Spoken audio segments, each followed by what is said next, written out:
دیکھیں آپ بغیر نکاح کے طلاقیں کروا رہے ہیں. ابھی ادھر نکاح تو کسی کا کروا نہیں سکتے. آپ نے بسم اللہ گھر توڑنے سے ہی کی ہے. قرآن پاک میں اس حوالے سے کیا واضح رہنمائی ہے؟ جزاکم اللہ. پہلی بات تو یہ ہے کہ ماشاءاللہ آپ نے خوبصورت اصلاح معاشرہ کے لیے اپنے چینل سے ایک قدم اٹھایا، جزاک اللہ. لیکن اس کی خوبصورتی اور بھی زیادہ ہوتی کہ آپ اس کی ابتدا اس کی بسم اللہ نکاح سے کرتے. آپ نے بسم اللہ گھر توڑنے سے ہی کی ہے. نہیں، گھر توڑنے سے نہیں، اس سے بہت سے گھر بچیں گے آپ کی گفتگو سے. یہ شگون اچھا نہیں ہے.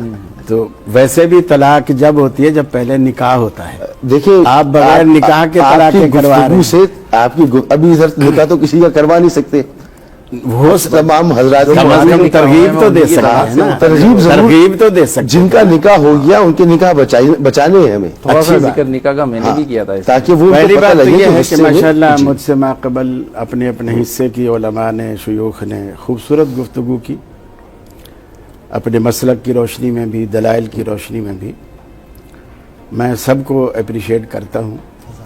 لیکن یہ تو واضح ہوا کہ ایک وقت کی 3 طلاقیں واقع ہو جاتی ہیں جسے آپ بدعی طلاق کہہ رہے ہیں. لیکن یہ نکھیڑا نہیں ہوا کہ کتنی ہوتی ہیں. اصل یہاں سوال یہ ہے کہ طلاق تو ہر کوئی کہتا واقع ہو گئی. انہوں نے بھی کہا واقع ہو گئی، لیکن انہوں نے اور وضاحت سے کہا کہ 30 بھی دے گا تو وہ 1 ہوگی. ایک ہوگی. سوال یہ ہے کہ ایک وقت میں ایٹ اے ٹائم ایک ہی مجلس میں اگر کوئی شخص غصے میں بس ایک ریوالور میں جتنی گولیاں ہیں وہ فائر کر دیتا ہے، اب وہ کتنی شمار کی جائیں گی؟ اب بعض کہتے ہیں کہ ظاہر بات ہے 1 تھپڑ مارا تو 1 گنا جائے گا، 2 مارا تو 2 گنا جائے گا، 3 مارا تو 3 گنا جائے گا. میں کہتا ہوں اگر اس نے 4 مارے، 5 مارے، 6 مارے، پھر کتنے گنے جائیں گے؟ پٹائی ایک ہی گنی جائے گی. 1 کی گنے جائے گی پٹائی. اب وہ لیکن تھپڑ جب گنیں گے اگر 3 سے تجاوز کرے گا، جیسے حضرت نے روایات پیش کی کچھ اقوال صحابہ کرام کے، کسی نے 99 طلاقیں دی، کسی نے 100 دی، تو انہوں نے کہا جی 3 نافذ کی اور باقی چھوڑ دی. اس میں پہلی بات تو یہ اس میں مرفوع روایت کوئی نہیں، اقوال صحابہ ہے. ایک بات. دوسری بات یہ کہ اس میں کسی روایت میں یہ صراحت نہیں ہے کہ وہ 30 کی 30 یا 99 کی 99 ایک ہی مجلس میں تھی یا الگ الگ، یہ بھی صراحت نہیں ہے. لہذا ان روایات سے ہم یہ فیصلہ نہیں کر سکتے کہ یہ کتنی طلاقیں ہوئیں. اب سوال یہ ہے کہ اگر آپ 6 میں سے 3 نکال کے 3 کو زائد کر کے فارغ کر رہے ہیں اور 3 نافذ کر رہے ہیں، تو شریعت نے ایک وقت میں حق کی بندے کو، شوہر کو 1 ہی طلاق کر دی ہے. اچھا. ایک وقت میں وہ 10 بھی کہے گا تو 1 شمار ہوگی. ثبوت اس کے لیے ثبوت یہ ہے حضرت رکانہ رضی اللہ. پہلی بات تو یہ ہے کہ مسلم شریف کی روایت ہے، حضرت عبداللہ بن عباس رضی اللہ تعالیٰ عنہ بیان کرتے ہیں. ایک تو روایت وہی جو حضرت نے پیش کی ٹھیک ہے. کہ آپ کو بتایا گیا کہ کسی نے 3 طلاقیں دے دی ہیں. آپ نے فرمایا ایلعب بکتاب اللہ وانا بین اظہرکم، اللہ کی کتاب کے ساتھ کھیلا جا رہا ہے جبکہ میں تمہارے اندر موجود ہوں، میرے ہوتے ہوئے تمہارا یہ حال ہے. دوسرا حضرت عبداللہ بن عباس رضی اللہ تعالیٰ عنہ بیان کرتے ہیں عہد نبوی میں، عہد صدیقی میں اور عہد فاروقی کے ابتدائی 2 یا 3 سالوں تک ایک مجلس کی 3 طلاقوں کو 1 مانا جاتا تھا. یہ مسلم شریف کی روایت. تیسرا جو اللہ کے رسول کی عدالت میں مقدمہ پیش ہوا، مسند احمد کی روایت ہے. حضرت رکانہ رضی اللہ تعالیٰ عنہ صحابی رسول ہے، انہوں نے اپنی بیوی کو 3 طلاقیں دی. ٹھیک ہے.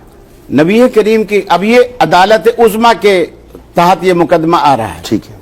آپ کی عدالت میں مقدمہ آیا، آپ نے اس سے جب اس نے کہا کہ میں نے طلاق دی ہیں، آپ نے فرمایا کیف طلقتا؟ انہوں نے کہا طلقتها ثلاثا، یا رسول اللہ میں نے 3 طلاقیں دی ہیں.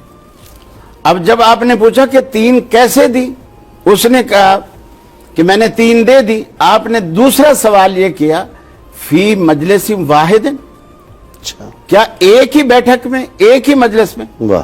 سوال یہ ہے کہ اگر ایک نشست کی 1 سے زیادہ طلاقیں اتنی ہی مانی جاتی یا کم از کم 3 مانی جاتی، تو اللہ کے رسول کو جب رکانہ نے کہہ دیا کہ طلقتها ثلاثا، میں نے اس کو 3 طلاقیں دے دی ہیں، تو اللہ کے رسول کو یہ پوچھنے کی ضرورت نہیں تھی فی مجلس واحد، کیا ایک بیٹھک میں؟ آپ سنتے ہی کہہ دیتے کہ اب تو کچھ نہیں ہو سکتا, ٹھیک ہے, اب تو پانی سر سے گزر چکا ہے, اب تو تجھ پر مغلظہ واقع ہو گئی, اب عورت تجھ پر حرام ہے. لیکن آپ نے یہ نہیں فرمایا. جب اس نے کہا کہ میں نے 3 دے دی, اب آپ نے دوسرا سوال کیا, فی مجلس واحد, ایک بیٹھک میں دی؟ قال نعم, اس نے کہا ہاں یا رسول اللہ, میں نے 3 طلاقیں ایک ہی مجلس میں دی ہیں. اب آپ نے فیصلہ سپریم کورٹ کے جج کی حیثیت سے کیا دیا, انما تلک واحدۃ فرجیھا ان شئت, ٹھیک, یہ 3 طلاقیں ایک طلاق ہیں, اگر تو چاہے تو رجوع کر سکتا ہے. حدیث میں آتا ہے, قال, راوی کہتا ہے, فراجعھا, حضرت رکانہ نے رجوع کر لیا, یعنی اپنی بیوی کی طرف اپنی بیوی کو گھر میں بسا لیا. دوسری بات جو قرآن مجید نے بیان کیا ہے, الطلاق مرتان, یہ لفظ مرہ جو ہے نا, مرتم بعد مرتن, ایک کے بعد وقفہ ہوگا, وقفے کے بعد, جیسے ہم کہتے ہیں سجدے 2 سجدے کیے, جی, اگر میں ایک ہی سجدے میں 10 منٹ تک پڑا رہوں تو وہ میرا ایک ہی سجدہ ہے. اور اگر میں 10 منٹ میں 10 دفعہ اٹھوں اور پھر سجدہ کروں, 10 دفعہ اٹھوں, پھر میں نے 10 منٹ میں 10 سجدے کیے, اور اگر اٹھوں ہی نہ تو ایک ہی سجدہ گنا جائے گا, بیچ میں وقفہ آئے گا تو کاؤنٹنگ دوسری ہوگی. اچھا, اب اللہ نے قرآن میں کہا الطلاق مرتان, طلاق کے 2 مواقع ہیں جن کے بعد رجوع کا حق رہتا ہے, عورت حلال رہتی ہے. اب ان 2 طلاقوں تک بھی عورت اس کے گھر سے نہ نکلے. یہ بھی ہمارے معاشرے کی گھر توڑنے کی, برباد کرنے کی ایک نقص اور عیب ہے کہ جیسے طلاق کا لفظ خاوند نے بولا, بھلے ایک ہی بولا, اس نے فون کیا اور گھر میں میسج کیا, لمبے تڑنگے سالے آ گئے اور بہن کا ہاتھ پکڑا اور گھر لے گئے, اور گھر میں جب لے گئے تو اب وہ کہتے ہیں بس اب یہیں بیٹھی رہے, اب وہ آئے گا, ہماری دہلیز پہ ناک رگڑے گا, ہم اپنی شرطیں منوائیں گے, تب تیرا ہاتھ اس کے ہاتھ میں دیں گے. نہ وہ آئے گا, نہ ناک رگڑے گا, ساری زندگی بیٹھی رہے گی, وہ کورٹ سے کچھ لیٹر میٹر لے کے اپنی دوسری شادی کر کے گھر بسا لے گا. یہ لوگوں کی انا کی جھوٹی بھینٹ چڑھ جائے گی اور یہیں رہ جائے گی. قرآن نے کہا الطلاق مرتان, طلاق کے 2 مواقع ہیں. یہ مواقع اس لیے کہ اللہ تعالیٰ انسان کی فطرت سے واقف ہے, چونکہ اللہ انسان کا خالق ہے. ٹھیک ہے, جب وہ خالق ہے تو ہمارے مزاج سے, طبیعت سے, ہماری خامیوں سے, عیبوں سے واقف ہے. اس کو پتہ ہے انسان جذباتی ہے اور جلدی فیصلے کرتا ہے اور بعد میں رونے بھی بیٹھ جاتا ہے.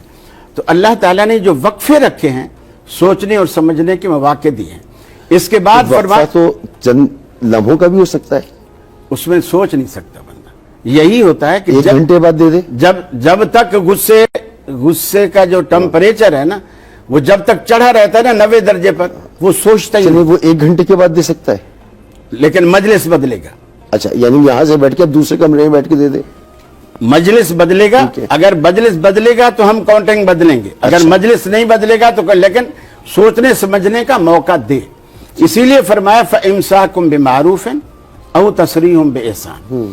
اس کے بعد یا تو وہ جائز طریقے سے محبت سے اس کو رکھ لے, یا پھر تیسری طلاق دے کر اسے فارغ کر دے. ٹھیک ہے, یعنی جب یہ 3 دفعہ اس نے اکٹھے کہہ دیا, پھر قرآن مجید سورہ طلاق میں اللہ تعالیٰ کہتا ہے یا ایھا النبی اذا طلقتم النساء, حالانکہ مخاطب یہاں اللہ کے رسول کو کیا, لیکن مسئلہ دنیا کو سمجھایا جا رہا ہے کہ جب تم اپنی عورتوں کو طلاق دو, طلقوہن لعدتہن, ان کو طلاق دو ان کی عدت کے لیے, واحصوا العدہ, اور عدت کو شمار کرو, گنو.